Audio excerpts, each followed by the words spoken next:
Hello and welcome to the Talk with Tariro. Last week we informed you that we are in October, which is Breast Cancer Awareness Month, and we had Gladys Fainoza, who is a breast cancer survivor, and she walked us through her journey of surviving breast cancer and spoke passionately about the importance of family support. And on the show this time, I think you always know that this woman always graces this particular show. That's Faresi Takawira. And last year when she came here, she spoke about how her family was there for her. So this year we said it's important that we bring that family to be with us so that we hear from them when cancer strikes the home. What did they do? How did they feel? And when they were supporting her, what was going through their minds? Here the aim is to actually help each one of us, because as families, we might actually encounter breast cancer within our family. We need to learn from families that have been successful in dealing with that. Faresi, welcome to the Talk with Tariro. Thank you, Tariro. Yes, and Faresi brought her husband and her daughter, whose face is not new to any of you. That's the news bear, Rumbidzai Takawira. Will hear more from them as we start the show. Faresi, let's just start with you. Maybe there might be some who are watching you for the first time. Just briefly, in terms of your journey with breast cancer, how has it been? Thank you, Tariro, for having me on the show once again. I'm so grateful for each and every day of life. You know, it's just a loan from Almighty. Let alone a year. You were talking, I was here last year and I'm here again this year. So it's just the grace of our Almighty to make it happen. I'm so happy that He's always with me, and here I am today again talking. I'm not ashamed and I won't tire. I can talk about my story over and over and over again. With about my journey with breast cancer. It's now 14 years. And it all started with a small lump in the breast and in the underarm, which came out to be diagnosed as breast cancer stage 3. It was a difficult time, and you know, I was diagnosed in 2008 when in our country it was very difficult to get money, to get anything. But you know, today I am here. Everything happened here in Zimbabwe. I didn't go out of the country. I was treated here and I am still here. Although we have challenges, which I've talked about over and over and over. And I think today I'm going to talk about more than enough, because I think now we are campaigning for affordable cancer treatment. We are also campaigning that we have those decentralized cancer treatment. We only have radiotherapy in Harare and in Bulawayo, and these are the government institutions, and we also have private players, but they're expensive. We are saying, please, the government, may we have more cancer treatment centers besides the major cities, because it's also difficult for those that are coming from out of town. All right, let's now move on to the issue of family support that you spoke about. I want to come to you, Mr. Takawira. I'm going to call you Mr. I know you've got your pastor reverend, but but today you are Faresi's husband. When she got the diagnosis, she told us last time how you were there for her, but we would want to hear from you what went through your mind. Well, thank you, Tari, for inviting us to this show. When the message was broken to us by the physician, I can't remember the exact date, but you know, you just felt this is the end of the world. You start talking, thinking about, am I going to get another wife? Because obviously, you know, when cancer comes into your home, it's a death sentence. Exactly. But I'm grateful that the Cancer Association of Zimbabwe was able to give us adequate counsel that really helped us cope with the situation. You know, every stage of the way we were able to walk through that. It's something that I have heard on news, the press and other things. And you know, Tari, when you read about these things and they're not in your home, it's just a piece of news. Yeah. But when it comes onto your doorstep, it's something else. But we thank God that we were able to cope with the situation. Yeah. What kind of support did you get from the Cancer Association for you to be able to then say, yeah, we are accepting that we now have cancer in the home? Well, I think first and foremost, we were assured that it's not a death sentence. There's a possibility that you can go through it, which was quite good. And you know, the very basic issues, like, you know, she's going to go through a mastectomy, and after that you need to, she doesn't need to carry these heavy things, you know. When you are in the supermarket, make sure you push the trolley for her. No, those are very simple issues.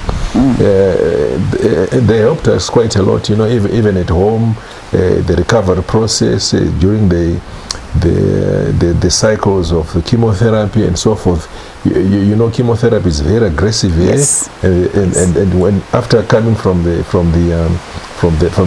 chemotherapy, she would be very fragile. So you know, you could do even the chores at home, you know, that she would ordinarily do when she's fit, but you take it upon yourself that you do it. Yeah. So tell all the other men, are you then saying, yeah, Faresi, in the kitchen, serving you food? Yes. Oh yes, yeah. You know, even serving food in bed, doing some of the chores at home, get some plate and some of those other things. You just needed to understand that your partner is not well. And obviously the fact that she is not well is not because she applied for it. Exactly. You know, these things do come. It also doesn't mean that you don't have the faith, you know what it is. Yeah. But we just have to accept the situation and just work with it. Yeah. So far as getting that support from your husband, where you're in bed, she's doing the dishes, cooking for you. How did it feel during that time when you were saying, I'm at my lowest? You look at yourself and say, as a woman, I am supposed to be doing this for my family and my husband, but now it's him who is doing that. You know, you feel insecure. Yeah. Although he's there 100%, you're seeing he's trying his best, but you say, is he just doing it because I am there, or what's going on in his mind? And as a woman, you just feel like, I don't think if this goes on, he'll be able to cope. Yeah.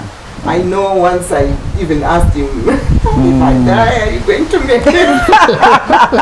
We'll talk more about that. She was blackmailing the husband. If I die, are you going to marry? And what sort of answer were you expecting? Join us after this short break.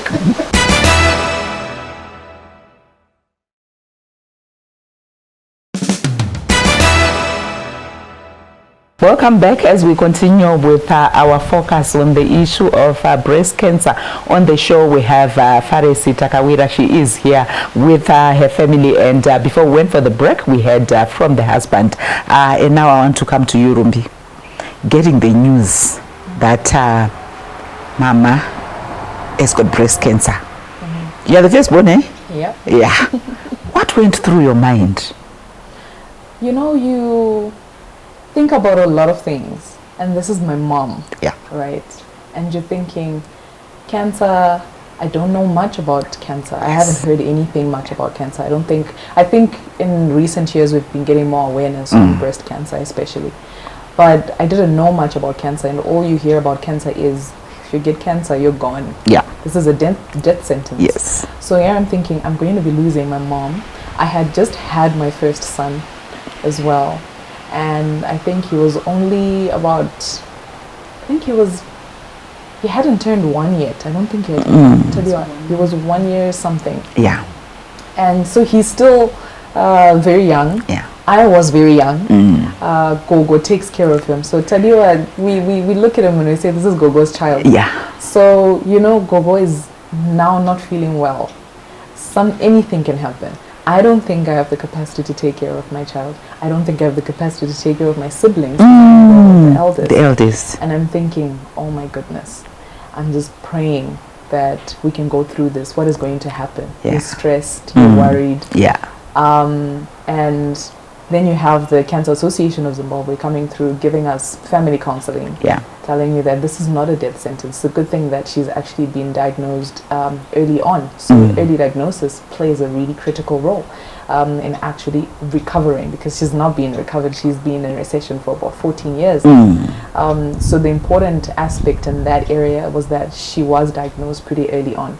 But I had no idea what to do. Yeah. You get depressed. I got depressed at that point in time, and all I wanted to do was, okay, what's the best thing that I can do for my mom? And I couldn't be there for her fully, because here I am, a young girl, because I think I was turning 18. Oh my goodness. And I've got this young kid as well. So I'm thinking, how am I going to work everything out, and how am I going to balance You everything? were still a teenager who's... I was. Yeah. So there was a lot racing in my mind, and a lot of things that just didn't make sense. And I just needed all the support that I also needed to be able to provide the support for my mother. So I'm also trying to be strong for her. So how were you strong for her? Because often we are told, don't cry in front of the person who's sick, don't show you're actually worried, you need to be positive. I'm sure when the Cancer Association came, that's what they were telling you. But for you as an individual, you are actually worried, and you are being told you need to be strong for your mom. And she actually said you guys were strong. But I can see the vulnerabilities when you're talking to say, I think you were actually just trying to be strong for her, but it was also hitting you hard. Yeah. I think also I'll thank my dad for giving me these genes. He will make everything seem like everything is okay, even when it's not okay. So I guess I've also taken those attributes from him. So you're strong in the face of the adversity that's in front of you. But behind the scenes, no one knows what's happening. You know, so I will go away from her or whatever, and if I'm screaming, if I'm shouting at God and saying, why are you doing this? What have we done? We love you so much. My dad's a pastor, anyway. And you're thinking, we're always praying. We're a prayerful family. So why is this coming on us? But with her, I'll be laughing. We'll be trying our best to make her feel great. Tariro, my son, would even laugh with her. He would wear her wigs because when she was going through chemotherapy, she also lost her hair, her nails discolored. So you can see these changes. They're so visible, but you also don't want to make it so obvious. So you just laugh with it and you roll with it, and we had to just make it seem like everything is all right. And now as a family, we don't really put too much cooking oil when we're eating. We don't have too much salt and stuff like that. This was all, as we were doing this, we just made sure that we're supporting her, making sure that everything is sorted out for her. But we had to be strong, but behind the scenes, it was tough. Did you get time to then sit when now she's in remission after that to really tell her this is how we're feeling, the way you are pouring it out now? Did you get to that? Actually, not really. So that's what I wanted to ask her, to say, Faresi, how does it feel to hear your firstborn saying what was really going through her? Because when you spoke to me, you actually said she was quite strong. She didn't. But now you are hearing her. She's saying, I had to be strong for my mom. Now you are hearing her expressing herself. Yeah, it's encouraging, because I didn't know. That's why she's talking about her and her dad, because they are strong. You know, when things come, they're just like, even when we were sitting there, saying to them, I think we're going to all go together in this and this, and they will say, why don't you wait? So that's them. That's Ruby and her dad. They are just like, let things just happen as we go.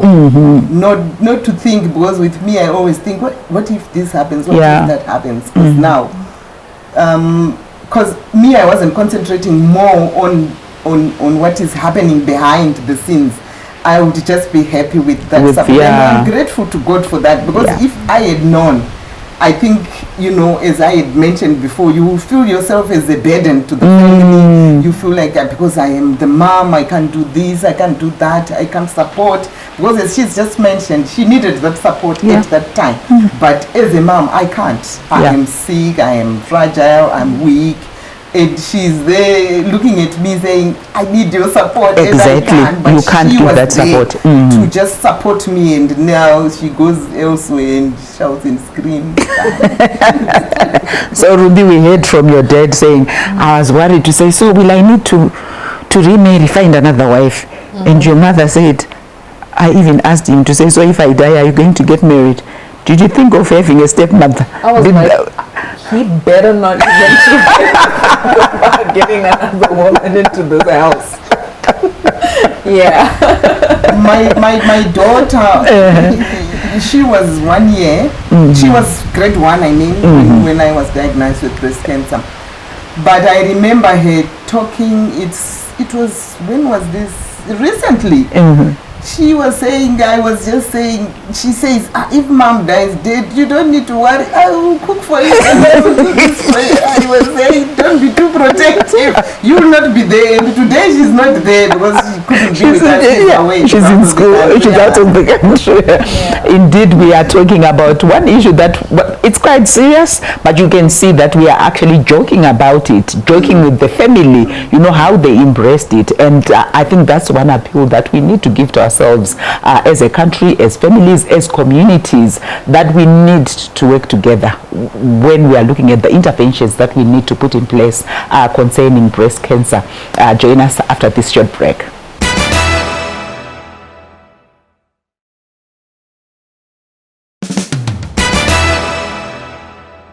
Welcome back as we continue with our discussion where we are looking at the issue of breast cancer. We have a breast cancer survivor, one phenomenal woman that I respect when it comes to issues of breast cancer. She's quite passionate about these issues, and she's also helping fellow women who are in the same condition, and even creating awareness with almost every woman for them to actually go and get tested early. Like we know that with breast cancer, with any form of cancer, early diagnosis is very important. Mr. Takawira, coming back to you, we know a lot of men, when there is an illness within the home, they do struggle, because when it comes to caring, it's women who are supposed to do that. But you have spoken about how you were there for your wife. She has also spoken about how you were there from the time that the diagnosis was shared with you as a family. Just talking to other men who often find it difficult, and some will even leave home and not come back when there is that condition. But you were there for your wife, and now we are seeing it's one happy family 14 years later. Yeah, I think one thing that comes to mind really when you encounter situations like this, you know, we made our vows, and you know, when we made our vows, we were talking about even when you go through difficult situations, you still maintain it.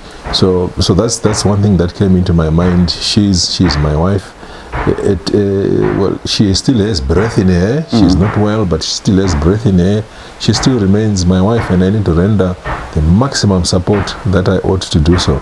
That's my encouragement to you know, to many others. I know of a few who literally just walked out of marriages as a result of illness. It's not only cancer, but even many other illnesses as well.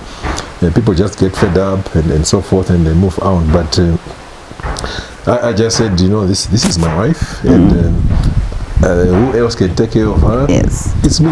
And that's the encouragement I would want to give to my fellow colleagues. Yeah. And Faresi, coming to you, last week we had Gladys, whom I know you actually know. You also know her journey. She spoke about the issue of family support, and you have also quite passionately spoken about it, just to enlighten families, especially as a breast cancer survivor, on the importance of having that kind of support for you as somebody who's actually not feeling well.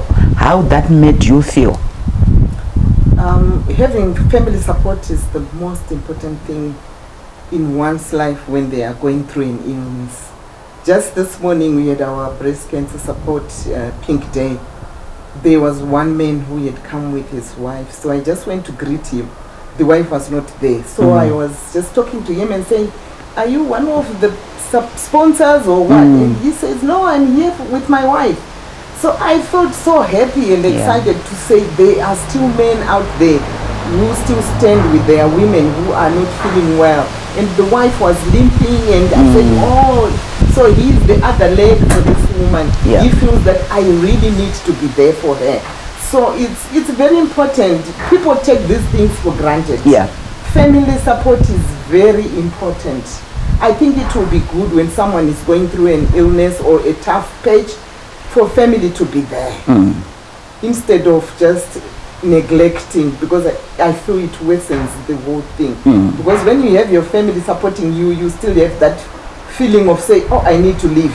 These people, they still want me. Yeah. But you know, when you are neglected, some will just give up and say, why? Everyone doesn't love me, why should I leave? So I still feel I support and I advocate for family support. Yeah. And Rumbi, coming to you as children, you were a teenager at that time. Your little sister was even much younger, such that we have other young people who are in that same predicament. The importance of supporting the children as well when a mother is not well within the home. Yeah, I really believe that it is important that even as a family setup, even extended family, when they're seeing one of their own going through such a predicament, they need to now stand together and also support this family, because they need as much support as they need. Yeah. And I'll keep saying kudos to the Cancer Association of Zimbabwe. They will definitely be there for you, and they'll talk you through everything. They'll help you understand everything. I did shout a lot at the beginning, and I would pray and I would say, no, this is not supposed to be happening. This is not supposed to be happening. But because of the way that they would explain things and the support that we would get, I ended up at a point where I'm like, oh, she's actually going through her chemo. She's going through pain, but she's going to go through this. Yeah. So at some point, I just calmed down. Yeah. And I was like, everything is going to be all right. I also have to be there for my siblings. Yeah. They're all younger than me. My little brother and my little sister. So here I am trying to support them. Yeah. And my mom always says she's happy. I used to take care of my little sister when I was in grade 7. She would leave me at home. I'll take care of the baby. I would make sure everything is okay at home. And I had to get back into that spot as the older sibling. Take care of my little ones and be there and be that support system, which is very important. In 30 seconds, Faris, this is Breast Cancer Awareness Month. Your message to Zimbabweans. My message to all of you Zimbabwe is this: please go and get screened for breast cancer, male or female. The earlier it is diagnosed, the cheaper the medication, the process of medication. But most of us, we go there later, and it drains us of our hard-earned finances. So I would advocate for earlier screening. Indeed, that's a powerful message. Need I even add more? We've heard from somebody who is actually a breast cancer survivor. If you're at home, you're watching us now, male or female, because oftentimes we think breast cancer only affects women, but we heard it from here. Let's go, let's examine ourselves, let's go and seek medical attention. Early diagnosis saves lives. Until next week, it's goodbye.